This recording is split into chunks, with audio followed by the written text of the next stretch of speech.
story of Kola Olawuyi, the investigative journalist who exposed Reverend King and other evil people.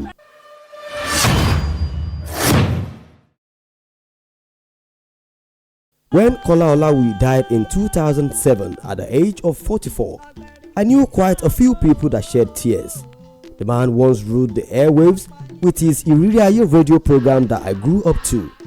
When it's 8 p.m. on Fridays in the southwest, it's normal to see a lot of people huddled up around radio sets in street corners, homes, and electricians' workshops as they listen to Kola Olawuyi's program.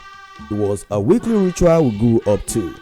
Kola Olawuyi was larger than life.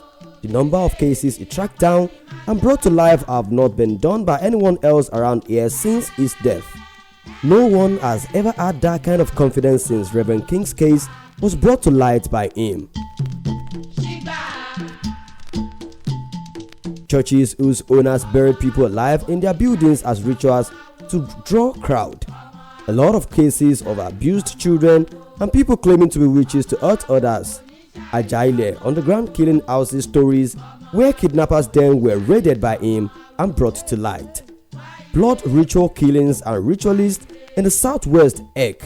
There was a woman called Maleka that said she was God and created everyone and could do what she liked with anyone until Kola Olawuyi dragged her to light and more. The man was fearless and appeared unstoppable. Listening to him was scary and exciting. On one hand, you admired his courage. On the other, you feared for his life. It wasn't surprising then that when he died, a lot of people's default setting was, oh, they got him finally. Perhaps even he had that thought at the back of his mind, hence, at the end of every show, he'd always say, Amabe or Beni Beshu Atelese Abeno. Embanyamo Bonikan Lani Debanle will always go out to work. It's those that don't want us to return that we won't meet when we return. His life was a mystery too, even though he was a member of the Redeemed Christian Church. The number of occultic cases and ritual killers he took on and exposed made people believe he was occultic himself. When news of his death broke, the default reaction from most people was that the witches and ritualists he exposed finally got him and killed him. Some said he cut a tree around his house after he was warned not to, hence his death. Others said some occultic groups that he belonged to even cut off his head after his death because it belonged to them.